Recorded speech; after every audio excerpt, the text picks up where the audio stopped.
इकडे आमच्या तांबड्या आजीला देखील कळलं. केशाचा केशव आपल्या केसाच्या झिंज्या वाढवून ममईहून परत आलाय आणि केशा आजी नवरीसारखी नटून त्याच्या नावानं गावभर मिठाई वाटत सुटली आहे.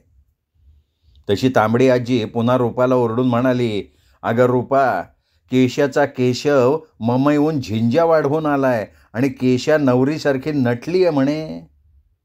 आणि मग ती पपनीसाच्या झाडाला टेकून नाकात तपकीर कोंबत पुन्हा पुन्हा केशवला आठवायचा प्रयत्न करायला लागली, पण मेलं तिला तो आठवेना.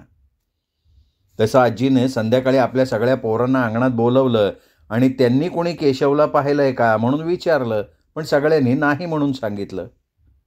अगदी लता आणि नलीनं सुद्धा नाही म्हणून सांगितलं, कारण त्या दोघींनाही त्यावेळी तो झिंज्या वाढवलेला तरुण हा केशव आहे हे ठाऊक नव्हतं.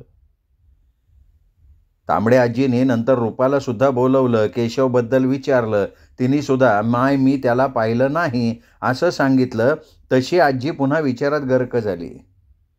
हे पाहून लता हलकेच आपल्या आईला म्हणाली, तू केशा आजीकडे जाऊन केशवला पाहून ये. आणि तांबडी आजी दचकली आणि म्हणाली, "अगं मरू दे तो केशव, मी कशाला त्याला बघायला केशाकडे जाऊ? अगं तिने मला बघितलं ना की तिच्या लंगड्या गाईला मीच मारलं म्हणून ती परत मला शिव्या घालत बसेल." आणि नंतर आपल्या आईचं आणि केशा आजीचं ते जुनं भांडण आठवून लतासुद्धा गप्प झाली.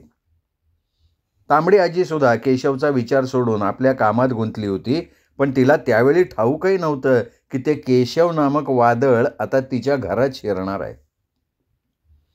वास्तविक केशवला केशा आजीला आणि गणूला घेऊन लगेच मुंबईला निघायचं होतं. पण केशा आजीला आपलं कुमठं लगेच सोडणं कसं शक्य होतं? तिने केशवसाठी अंबाबाईला केलेला नवस फेडायचा होता, मारुतीला नारळ फोडायचा होता. त्यात आपल्या पोराला आणि सुनेला म्हणजे केशवच्या वारलेल्या आईवडिलांना जेवण घालायचं होतं. सर्व कुमठेकरांना बोलवून व्यवस्थित त्यांचा निरोप घ्यायचा होता. या सगळ्या गोष्टींना थोडा वेळ लागणार होता. म्हणून ती केशवला म्हणाली की, "पोरा, अरे आपल्या गावाला, आपल्या लोकांना असं पटकन सोडून मला कसं येता येईल? थोडे दिवस तू थांब, माझी इथली कामं आटोपली की लगेच आपण निघू." आणि नंतर नाईलाजाने केशवला इथे थांबायला लागलं होतं. पण नंतर त्याला वाटलं की झालं ते बरंच झालं. आता निदान ती सुंदर पोरगी कोणाची आहे याची नीट चौकशी करता येईल. तसं केशवनं कुमठ्यात आपल्या घरी आल्या आल्या केशा आजीच्या त्या पत्र्याच्या पेटीत त्या 2 सोन्याच्या बांगड्या तिची नजर चुकवून तळाशी ठेवून दिल्या होत्या. आणि त्याच्या अंदाजाप्रमाणे केशा आजीनं त्याच दिवशी रात्री त्या बांगड्या काढल्या. ती केशवला म्हणाली, "पोरा, या तुझ्या आईच्या बांगड्या मी तुझ्या बायकोसाठी ठेवल्या आहेत हो." आणि ते ऐकून केशवला आपण बांगड्या ठेवायला विसरलो नाही याचं समाधान झालेलं होतं. आणि केशा आजीला या नवीन बांगड्या आहेत हे लक्षात आलेलं नव्हतं. केशव मासळी पागवायच्या निमित्तानं रोज जाऊन लताला बघायचा आणि त्यांचं हसणं ऐकत घरी यायचा. ज्यावेळी केशा आजीनं अंबाबाईला केलेला नवस फेडताना तो अंबाबाईला म्हणाला की, "आई अंबामाते, ती किनाऱ्यावरची गोड हसणारी पोरगी मला मिळू दे, मी एक पुतळ्याची माळ तुला करून घालीन." झालं.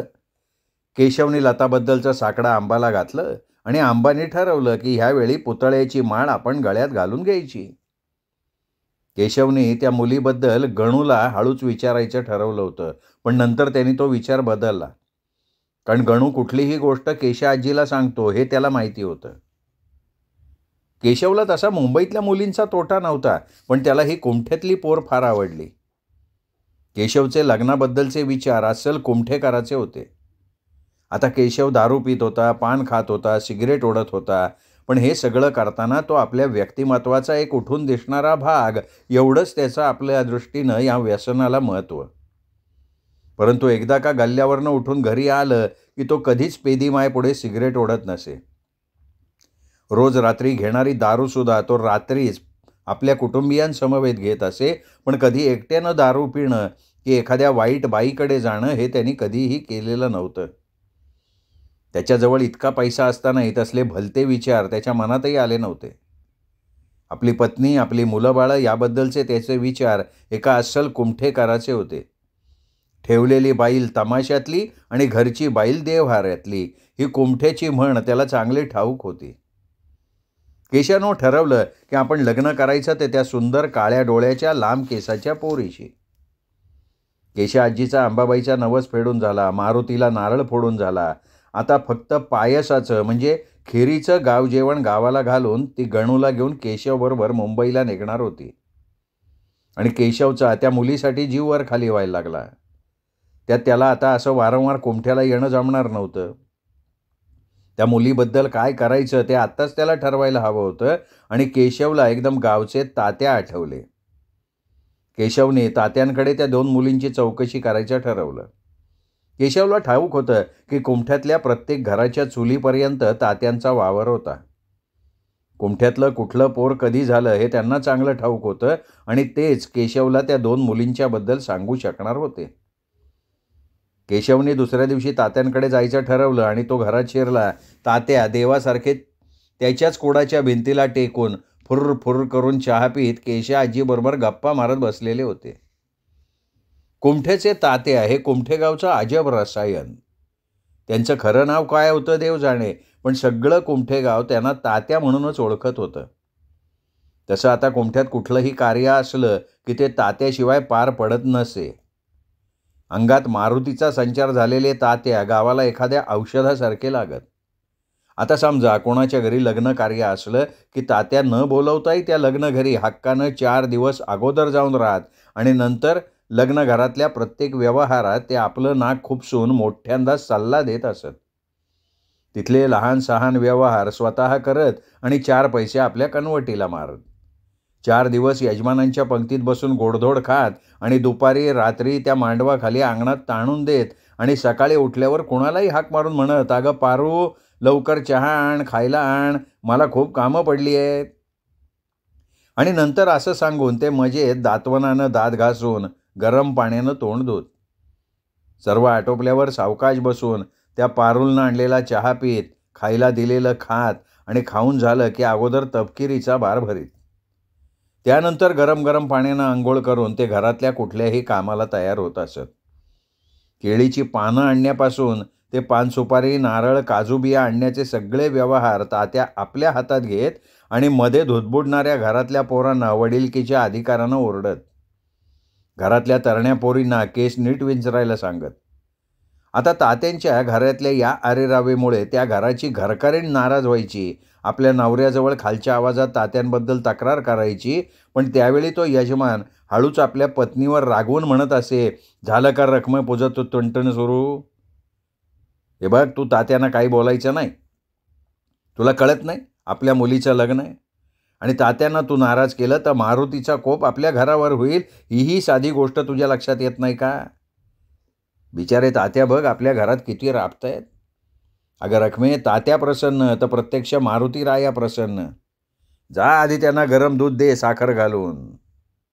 आणि नंतर ती रखमासुद्धा आपल्या थोबाडीत मारून घेत तात्यांना आपल्या चुलीजवळ बसून त्यांना गरम साखर दुधाचा पेला देत आपल्या मनात म्हणत असे, मारुती राया चुकले रे बाबा, तुझी कृपा असू देत माझ्या पोरीवर. कधी कधी काय व्हायचं, ऐन लग्नाच्या वेळी एखादा वरपक्ष देण्या घेण्यासाठी अडून बसायचा आणि अशा वेळी मात्र तात्यांचं वेगळं स्वरूप सगळ्यांना बघायला मिळायचं. तात्या एकदम मांडवामध्ये घुमत उभे राहून त्या वरपक्षाचा मान न ठेवता तो अख्खा मांडव हलेल अशा मोठ्या आवाजात जोरजोरात नवऱ्या मुलाला शिव्या देत. शिव्या देताना ते रडत असत, विव्हळत असत. वधूचं गुणगान करत ते वरपक्षाला शिव्याची लाखोली वाहत असत आणि नंतर मध्येच थांबून मोठ्यांदा ओरडत, रांडेच्यानो, प्रत्यक्ष मारुतीरायाच्या समोर लक्ष्मीचा अपमान करता, तिला रडवता. अरे अशानं लक्ष्मी तुम्हाला त्या दारात उभी राहणार नाही. आणि नंतर तात्या सरळ धावत धावत नवरदेवाकडे जाऊन त्याचा हात धरून ओरडत, मी मारुतीचा अंश तुला असा शाप देतो. आणि त्या क्षणी त्या मांडवातला वरपक्ष स्वतः नवरदेव लगेच तात्यांचे पाय धरून त्यांची म्हणजे प्रत्यक्ष मारुती रायाची माफी मागत असे आणि मग ते लग्न व्यवस्थित पार पडत असे. तात्यानंतर हळूहळू अंग घुसळत शांत होत. झोपेतनं उठल्याप्रमाणे इकडे तिकडे बघत म्हणत, अरे माझ्या पोरीला 4 दिडक्यांसाठी तुम्ही रडवलं. मी मारुती राया तुमच्या मागण्यांवर हागतो. आणि ते ऐकून वरपक्ष पुन्हा पुन्हा तात्यांची क्षमा मागून त्यांच्यापुढे खाली मान घालून उभा राहत असे. आणि नंतर सगळं नीट झाल्याची खात्री झाल्यावर तात्या एकदम ताठ होत असत, धाडकन खाली पडत आणि थोड्या वेळानं जणू काही झालंच नाही अशा अर्थानं उठून सगळ्यांना विचारत, काय झालं रे, माझ्याकडे सगळे असे का बघताय? आणि नंतर मांडवभर तात्यांच्या अंगात आलेल्या मारुती रायाची तिथे चर्चा होत राहील. लग्न झालेली नवरी मुलगी सासरी जाण्याच्या अगोदर आपल्या बापाच्या खांद्यावर मान टाकून रडताना तात्यांच्याही खांद्यावर डोकं टेकून रडत रडत त्यांच्या पाया पडत असे. हे झाले लग्न घरातले तात्या. परंतु जर कुमठ्यात कोणी वैकुंठी गेलं की तात्या त्या घरी लगेच अत्यंत दुःखी चेहरा करून जात. नंतर त्या मैताच्या दारात पोचताच मोठ्यानं रडत त्या मैताचं नाव घेऊन रडायत, ओरडत, अरे विष्ण्या, कसा मला सोडून गेलास? अरे मला 12 रुपये 4 आणे द्यायचे होते ना तू, त्याचीसुद्धा तुला आठवण झाली नाही का रे? अरे माझे रुपये गेले तर जाऊ दे, पण तू का गेलास रे? असं म्हणत रडत. आणि लगेच त्या मेलेल्या मैताचा पोरगा उठायचा. आपल्या बाबांचं कसलंही देणं कुणावर राहू नये म्हणून तात्यांना 12 रुपये 4 आणे आणून द्यायचा. असे हे तात्या. कुमठ्यात कोणाचं लग्नकार्य असो किंवा कोणा पोराची मुंज असो, बारसं असो, नाही तर कोणाचा अंत्यविधी, सगळ्यांना तात्या हवे असत. कुमठेकरांचा विश्वास होता की तात्यांच्या अंगात मारुती येतो. आता प्रत्यक्ष मारुती राया ज्यांच्या अंगात संचारतो अशा तात्यांना कुमठेकर कसं बरं दूर लोटणार? आणि हुशार कुमठेकराच्या घरात असं स्थान मिळवायला कल्पक तात्यांनी सगळं काही अगदी पद्धतशीरपणे घडवून आणलेलं होतं. त्यामागचं कारण फार हृदयद्रावक होतं. आमचे चांगले तात्या माणसाच्या सहवासाला भुकेलेले होते. आपल्या नीरस आयुष्यातल्या 4 घटका, कौटुंबिक सुखाचे 4 क्षण ते असे लोकांच्या घरी राहून समाधानानं भोगत आणि त्यावेळी त्यांना छळणारी सगळी आठवणींची भूतं त्यांच्यापासून दूर पळत असत. पूर्वी तात्या असे नव्हते. कुमठ्यातल्या सुताराळीच्या जवळ, परंतु जरा एकांतात, समुद्राच्या जरा कडेला त्यांचं 4 खणी कौलारू घर होतं, अजूनसुद्धा आहे. त्यांची पत्नी बायजा सडपातळ नीटनेटकी सुगरण गृहिणी. घरामागच्या अंगणात बायजानं 4 भाज्या लावल्या होत्या. खाचरात 4 आळूचे गड्डे रोवून ती नेहमी तात्यांच्या पानात त्यांना आवडणाऱ्या आळूच्या काजूबिया घातलेली भाजी किंवा आळूचं फतफतं वाढायची. कधी निस्त्याच्या कढीबरोबर उकड्याचा भात असला की बायजा तात्यांसाठी चुलीत सुका बांगडा भाजायची. बायजानं आपल्या घराच्या कुंपणाच्या कडेकडेला अनेक फुलझाडं रोवली होती. तात्यांच्या अंगणातली 6 नारळाची झाडं त्यांना वर्षभर पुरेल इतके नारळ देत असत.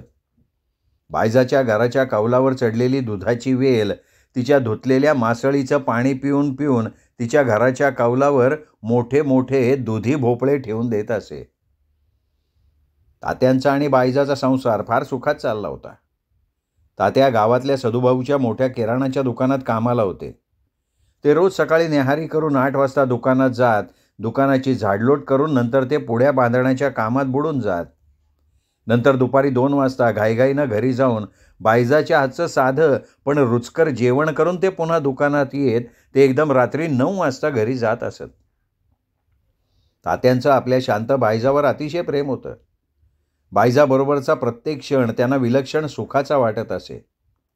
तात्यांना एक सवय होती. रात्री त्यांचं जेवण आटोपलं की ते पान खात पडवीतल्या कंदिलाच्या मंद उजेडात अंगणात बायजाच्या मांडीवर डोकं ठेवून आकाशातल्या चांदण्या पुन्हा पुन्हा मोजत शांतपणे पडून राहत आणि बायजासुद्धा तात्याचं डोकं कुरवाळीत तात्याकडे बघत शांतपणे बसून राहत असे. ते भूतकाळातले अत्यंत सुखाचे क्षण आता कधी काळोख्या रात्री काट्याप्रमाणे टोचत राहत आणि नंतर त्या शांत घरात ते सैरावैरा होऊन बायजासाठी तळमळत मोठ्यांदा रडत बसत. खूपदा ते स्वतःला प्रश्न करत की आपण बायजाच्या प्रेमाला कुठे कमी पडलो का ती आपल्याला अशी सोडून गेली. आता कुमठ्यात इतके भरलेले संसार असताना आपलाच संसार असा शीत का झाला हेच मुळी त्यांना कळत नव्हतं. ते बायजाच्या आठवणीनं ठाईठाई भरलेलं रिकामं घर त्यांना एकदम खायला यायचं आणि त्या आठवणी विसरण्यासाठी तात्या आपल्याच घरापासनं लांब पळायचे. लोकांच्या भरलेल्या संसारात शिरून त्या घराचा थोडा वेळ का होईना आसरा घेऊन त्या घरातले एक होऊन जायचे आणि मग बायजाच्या त्या जीवघेण्या आठवणी थोड्या वेळापुरत्या का होईना त्यांच्यापासून लांब सरकत असत. बायजा असताना तात्यांना ती सदुभाऊच्या दुकानातली पुड्या बांधायची नोकरी कधीच आवडली नव्हती.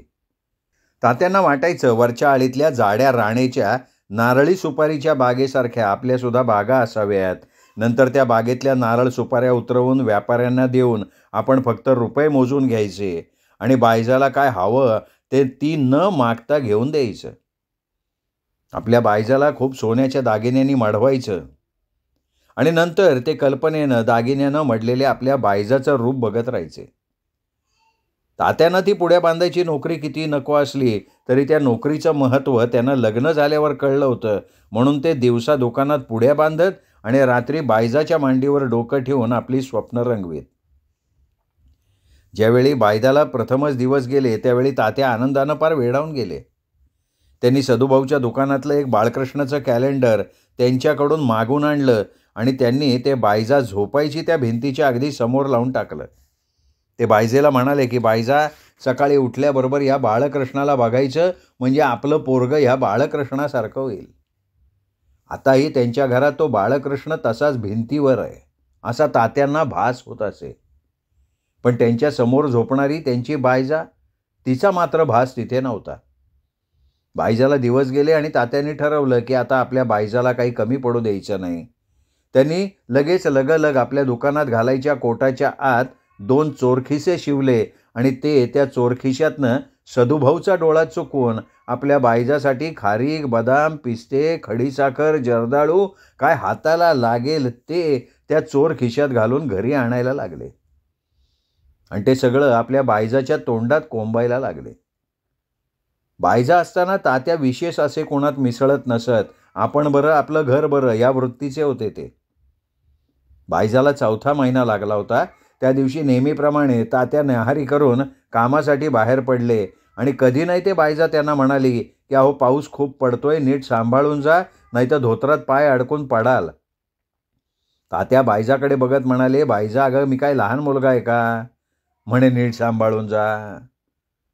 आणि बायजा एकदम त्यांच्या जवळ येत म्हणाली, अहो मी इथे असताना सुद्धा 10 ठिकाणी तुम्ही धडपडता, मग मी नसताना? म्हणून मी म्हणाले सांभाळून जा बरं तुम्ही. का कुणास ठाऊक तात्या एकदम गहिवरले. ते बायजाच्या तोंडावर हात ठेवत म्हणाले, हे बघ बायजा, मी कधी एकटा नसतो, तू नेहमी माझ्याजवळ असतेस. आणि नंतर ते हसणाऱ्या बायजाकडे बघत बघत दुकानात गेले. त्या दुपारी बायजानं लहान कोलंबी आणली होती. कोलंबीच्या आमटीत घोसाळी घातली की तात्या 4 घास जास्त जेवतात हे बायजाला ठाऊक होतं. म्हणून कुंपणावरच्या घोसाळ्याच्या वेलीवरची घोसाळी काढण्यासाठी ती कुंपणाजवळ गेली. तिने 2 घोसाळी तोडली. 3रं तोडायला हात पुढेच केला की बायजाचा घात झाला. त्या कुंपणाच्या दाट वेलीमध्ये सळसळ झाली आणि बायजाला काही कळण्यापूर्वी काळानं तिच्यावर झडप घातली. त्या पिवळ्या जर्द सर्पानं बरोबर बायजाच्या मनगटावर डंख मारला. दुसरा डंख मारण्याच्या पवित्र्यात तो ताठ उभा होता. बायजा अत्यंत घाबरून मागे सरकली. तिने आपल्या हाताकडे बघितलं. त्या व्रणातनं रक्त यायला लागलं होतं. बायजा जरा मागे सरकली आणि तिचा तोल गेला. तिच्या ओटीपोटातून भयंकर कळा सुरू झाल्या. बायजाचं सकाळी बदललेलं ते लुगडं आता रक्ताने माखलं होतं. बायजा विलक्षण वेदनांनी तिथेच कोसळली. तिला त्यावेळी विलक्षण तहानही लागली, पण तिला थोडंसुद्धा हालताच येत नव्हतं. अगदी शेवटच्या क्षणी तिच्यासमोर तात्यांचा चेहरा आला. त्या परिस्थितीतही तिच्या डोळ्यात त्यांच्या आठवणीचे अश्रू तरळले आणि नंतर तिच्या काळ्या निळ्या पडलेल्या तोंडातनं फेस यायला लागला. आणि बायजा तात्यांच्या बाळाला घेऊन त्या न परतण्याच्या वाटेनं निघून गेली. भिंतीवरचं ते बाळकृष्णाचं कॅलेंडर वाऱ्यानं फडफडत तसंच एकटं उदासवाणं तात्यांची वाट बघत राहिलं. तात्या त्याचवेळी बायजासाठी म्हणून आपल्या चोर खिशात बेदाणे ठेवत होते. बायजा अशी अकाली गेल्यावर तात्या अगदी उघडे पडले. तात्यांचं घर रिकामं उघडं पडलं. त्या दिवशी रडत रडत तात्यांनी ते बाळकृष्णाचं वाऱ्यानं फडफडणारं कॅलेंडर फाडून त्याचे तुकडे तुकडे करून ते कॅलेंडर वाऱ्यावर उधळून टाकलं. तात्यांना स्वयंपाक अजिबात येत नव्हता.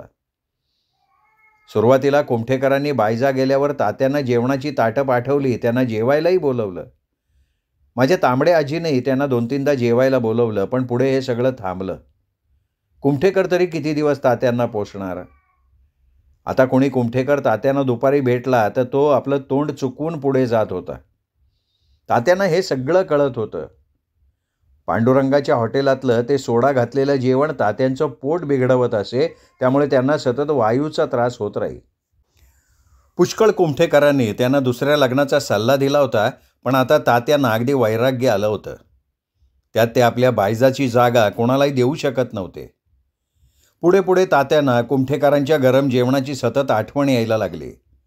बायजाचं ते रुचकर जेवण आठवायला लागलं आणि नंतर तात्यांच्या कल्पक डोक्यात एक विलक्षण शक्कल आली. त्यांनी मारुतीचा आपल्यामध्ये संचार करायचं ठरवलं. त्यांना ठाऊक होतं की एकदा का कुमठेकरांची त्या संचाराबद्दल खात्री झाली की नंतर अंधश्रद्धेच्या आहारी गेलेला कुमठेकर त्यांना आपल्या अगदी चुलीकडे बसून जेवायला घालेल. परंतु त्यासाठी त्यांना नारोभटाची मदत लागणार होती, म्हणून आता त्यांना नारोभटाची जवळीक साधावी लागणार होती. तात्यांनी नंतर सगळा आराखडा अगदी व्यवस्थित तयार केला आणि ते दररोज दुकानातून येता जाताना मारुतीच्या देवळात थांबायला लागले. नारोभटाशी जिव्हाळ्यानं बोलायला लागले. कधी नारोभट सदुभाऊच्या दुकानात सामान घ्यायला आले की त्यांना ते जास्त सामान देत. म्हणजे 1 शेर साखर नारोभटांनी मागितली की ते 1.5 शेर साखर बांधून त्या साखरेत गुळाचा खडा, बदाम, काजू किंवा खडी साखर घालून बांधून देत, तर कधी एखाद्या बाटलीत गोडं तेल घालून ती बाटली हळूच त्यांच्या पिशवीत सारत. तात्यांच्या या औदार्यानं नारोभट भलते भारावून गेले. तात्यांसाठी ते उदंड आयुष्य मारुती रायाकडे मागायला लागले. तरी नारोभटांना नेहमी हा प्रश्न पडायचा की हे तात्यांचं भूत अचानक त्यांच्यावर इतकं प्रसन्न का झालंय. तसे ते तात्यांना ओळखत होते. तात्या काही भलतंच करणारा माणूस नाही हे त्यांना चांगलं ठाऊक होतं. कदाचित बायजाच्या मृत्यूचा त्यांच्यावर असा परिणाम झालेला असेल असं त्यांना वाटत होतं. नारोभटांनी नंतर विचार केला, मेलेले मरून जातात, पण जाताना आपल्यासाठी बहुतेक तूप सोडून गेले ते. काही का असे ना, तात्यांकडून मिळतंय ते आपण गप्प पदरात पाडून घ्यायचं झालं. कुमठ्याच्या मारुती देवळाचे पुजारी नारोभट यांच्या घरची परिस्थिती तशी फार हालाखीची. त्यात त्याची लठ्ठ बुटकी बायको तारी अतिशय रागीड भांडखोर वृत्तीची. आता तारीचं सुद्धा बरोबर होतं. ती नारोभटांना नको नको म्हणत असताना त्यांनी आपल्या धोतराचा 7 वेळा प्रसाद तिला दिला होता आणि बिचारी तारी आपल्या 7 पोरांच्या खस्ता खाऊन खाऊन मेटाकोटीला आलेली होती. आता ब्रह्मचारी मारुतीच्या देवळाचं उत्पन्न अगदी तुटपुंज होतं. दिवसाकाठी 2 नारळ, करडईचे पणतीत घालायचं थोडं तेल, पानाचे हार, थोडी खडी साखर, बस एवढंच. आता गावातल्या पोरीबाळींनी भरलेली घरं अंबाबाईच्या आश्रयाला जात. आपल्या पोराबाळांना सुखी ठेव म्हणून तिला दुधातुपाचा नैवेद्य देत, खणा नारळानं तिची ओटी भरत. पण मारुतीरायाचं तसं नव्हतं ना. त्यांच्या देवळात एखादा ब्रह्मचारी पालवान येऊन आपले दंड टोकून 4 उठाभाषा काढून नंतर प्रदक्षिणा घालून एखादा नारळ धाडकन मारुतीरायापुढे फोडून अर्धी वाटी तो घेऊन जाई आणि अर्धी वाटी नारोभटासाठी.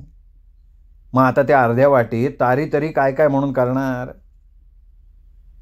अशा या नारोभटांच्या दारुण परिस्थितीत तात्यांची ती अनाहूत मदत नारोभटांना फार मोलाची वाटत होती. त्यामुळे तात्याचं आणि नारोभटाचं सख्य लवकर जुळलं. तात्यांना सुद्धा आता बाहेरच्या खाण्याचा वैताग आला होता. देवकृपेनं कधी तांबड्या आजीची लता किंवा नली सदुभाऊंच्या दुकानाकडे येऊन, तात्यानू 3ऱ्याची आमटी केली आहे, माईनी जेवायला बोलवलंय असं सांगून आपल्या परकराचे फटकारे मारत तिथून पळत. आणि तात्या त्यावेळी सदुभाऊंना विचारून जरा लवकर तांबड्या आजीच्या अंगणात जाऊन 3ऱ्याच्या आमटीनं पोट फुटेपर्यंत बकाबका जेवत. तांबडी आजी तात्यांना जेवणापूर्वी त्यांच्यासाठी म्हणून खास आणलेली काजूची फेणी त्यांना देत असे. आमच्या तांबड्या आजीला तात्यांची फार दया यायची.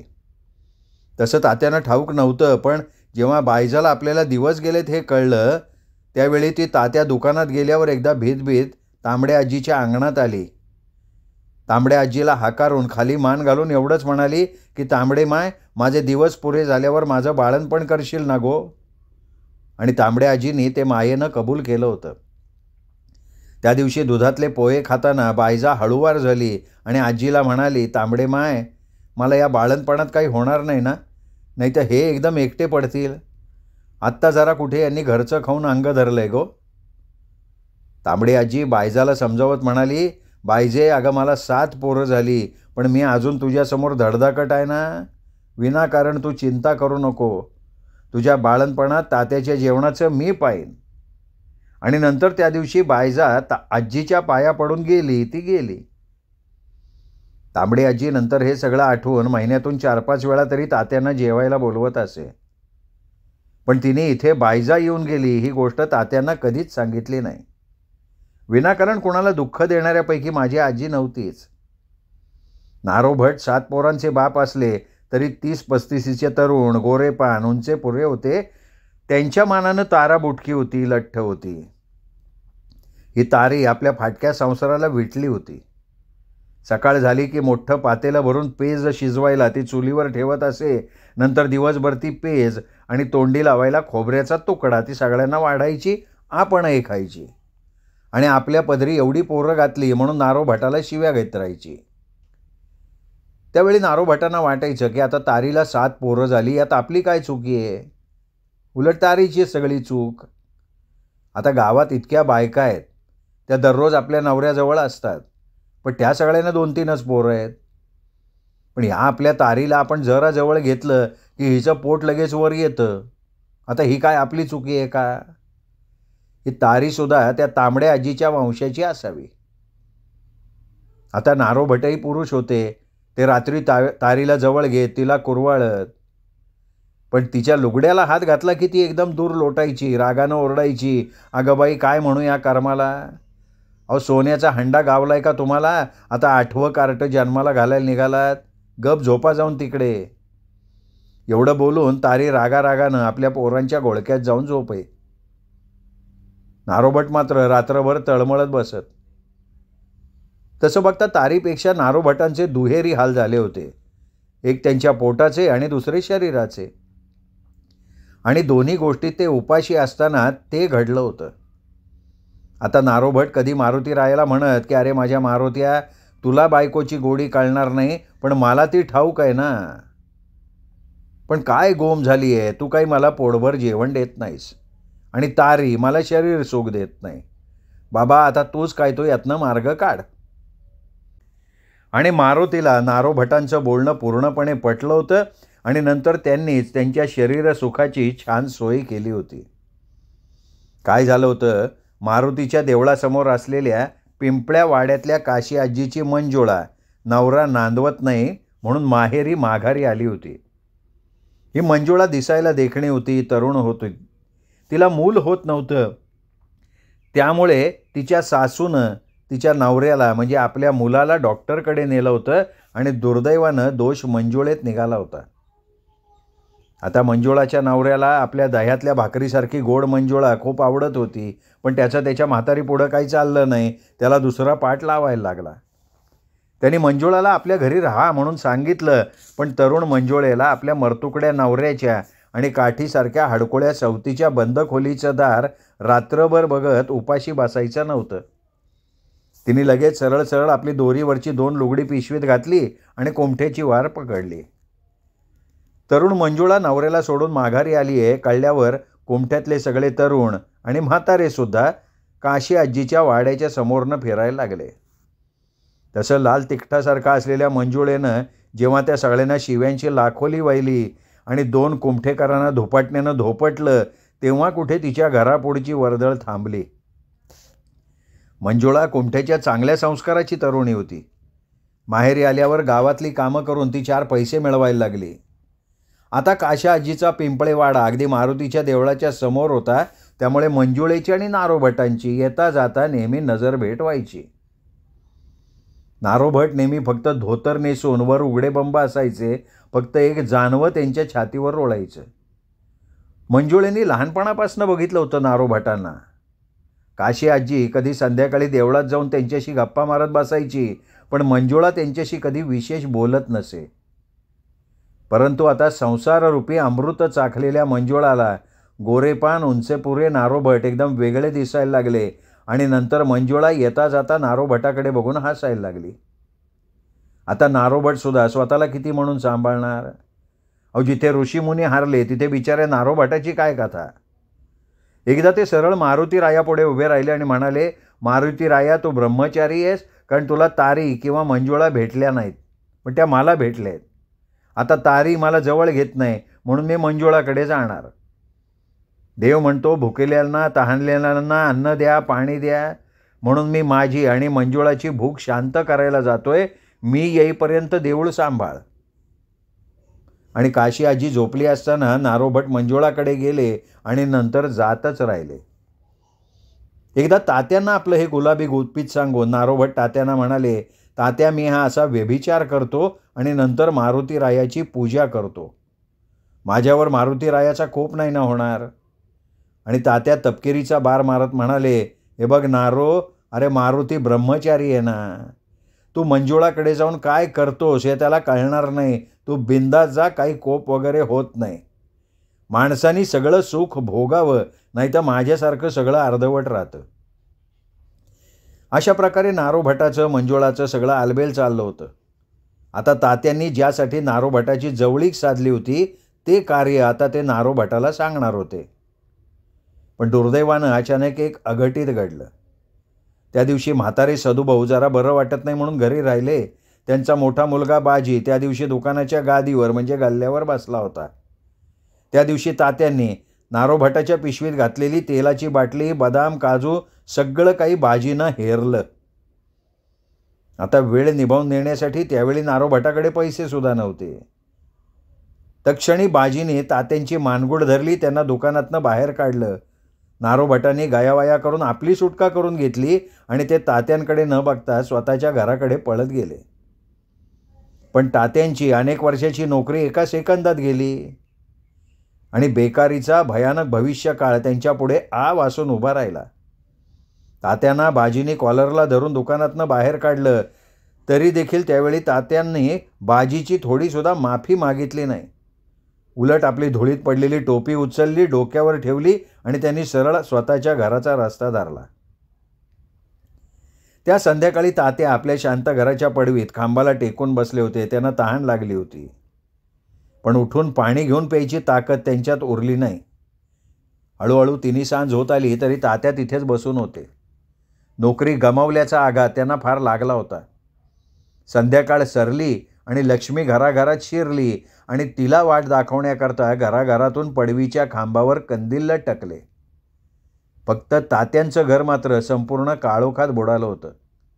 तात्यांना नारोभटांचा राग आला होता. ज्यांच्यामुळे आपल्यावर हा प्रसंग आला ते नारोभट वेळ येताच त्यांच्याकडे न बघता त्यांना एकटं सोडून पळाले. तात्यांनी ठरवलं, आता उद्या जाऊन त्या मारुती रायाची शेपूट धरायला हवी. जर ती शेपूट त्यांच्या हातातनं सुटली तर मात्र त्यांचं काही खरं नव्हतं. सकाळी उठल्यावर तात्यांनी आंघोळ केली, सरळ मारुती मंदिराचा रस्ता पकडला. देवळात नारोभट हात डोक्यावर ठेवून खांबाला टेकून बसले होते. तात्यांना बघितल्यावर नारोभट उठले, म्हणाले, तात्या, अरे माझा खरंच नाईलाज झाला म्हणून तुला एकट्याला सोडून घरी पळालो. अरे काही करायला माझ्याकडे पैसे सुद्धा नव्हते. तात्या शांतपणे खाली बसले, म्हणाले, नारो, तुझ्यामुळे माझी नोकरी गेली, आता मी जगू कसा? आता तूच माझं काय ते बघ. नारोभट चमकले आणि म्हणाले, अरे तात्या, आता माझ्याच घराचं ओझं मला जड झालंय, मी तुझं ओझं कुठनं घेऊ?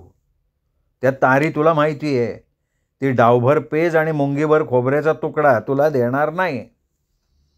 तात्या हसले आणि म्हणाले, नाऱ्या, मला तुझ्या घरची पेज नको की खोबऱ्याचा तुकडा नको. मी काय सांगतोय ते नीट ऐक. आज सोमवार आहे. तू गुरुवारी सकाळी सगळ्या कुमठेकरांना इथे बोलवायचं.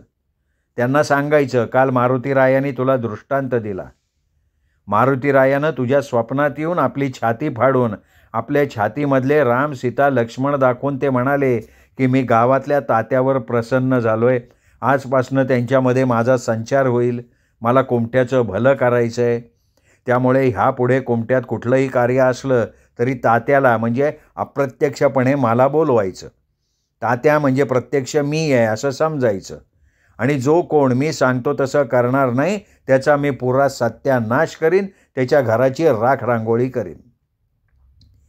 आणि हे सगळं आ वासून ऐकणाऱ्या नारोभटाला तात्या तपकिरीचा बार मारत म्हणाले, कळलं ना नाऱ्या? तू कुमठेकरांना हे सांगत असताना अर्थातच कुमठेकर माझ्या घरी धावत येणार. त्यावेळी मी मारुती राया म्हणत घुमत बसणार. नाऱ्या, एकदा का देवभोळ्या कुमठेकराचा माझ्यातल्या मारुतीच्या संचारावर विश्वास बसला की नंतर माझ्या पोटापाण्याचा प्रश्न सुटला. नारोभटांनी तात्याला साफ नकार दिला. ते तात्याला म्हणाले, तात्या, मी गरीब असलो तरी मारुतीचा पुजारी आहे. उद्या माझ्या या खोटेपणावर रागवून मारुतीने मला किंवा माझ्या पोरांना काही केलं तर? नाही, मी असा खोटेपणा करणार नाही. तात्या, मला आत्ता कळलं तू माझ्यावर इतका उदार का झाला होतास. आणि तात्या एकदम गहिवरून म्हणाले, अरे नाऱ्या, तुला चुलीवरची पेच तरी मिळते रे, मला जगायला काही नको का? बघ, तुझं मंजुळाचं आनंदी गोपाळ चालतं. मी कधी कोणाकडे किंवा तुझ्याकडे किंवा तुझ्या तारीकडे काही बोललो का त्याबद्दल? आणि तात्यांचा हा बाण नारोभटजीच्या वर्मी लागला. त्यांच्या त्या क्षणी लक्षात आलं की या मेलेल्या सोंगाड्यानं जर आपल्या आणि मंजुळेबद्दल तोंड उघडलं तर काय होईल. नारोभटाला कापरं सुटलं. ते तात्यांकडे बघत बराच वेळ गप्प राहिले आणि मग म्हणाले, तात्या, तू उपाशी पडून नयेस म्हणून मी मारुती रायाकडे खोटेपणा करायला तयार आहे. तात्या समाधानानं हसले आणि म्हणाले, नाऱ्या, तू सकाळी ब्रह्मचारी मारुतीची सोवळ्यानं पूजा करतोस आणि नंतर मंजुळेचा प्रसाद खातोस. तुला त्याने काही केलंय का? नाही ना? मग आता काही होणार नाही, तू बिनधास्त राहा. आणि नंतर गुरुवारच्या मारुतीच्या संचाराचा दिवस ठरवून तात्या समाधानानं आपल्या अंधाऱ्या घराकडे परतले. श्रोते हो, तुम्ही ऐकताय आयडा बॅरेटो लिखित तांबड्या आजीचे सारवलेले अंगण ही कादंबरी वेगवेगळी वळणं घेत पुढं चालली आहे. श्रोते हो, कादंबरीचा आस्वाद घ्या, आनंद घ्या. या कादंबरीचा प्रत्येक भाग लाईक करा, शेअर करा आणि हो, सर्वांना दीपक रेगे कथाकथन चॅनल सबस्क्राईब करायची विनंती मात्र जरूर करा. भेटूयात पुढचा भाग ऐकण्यासाठी उद्या. तोपर्यंत नमस्कार.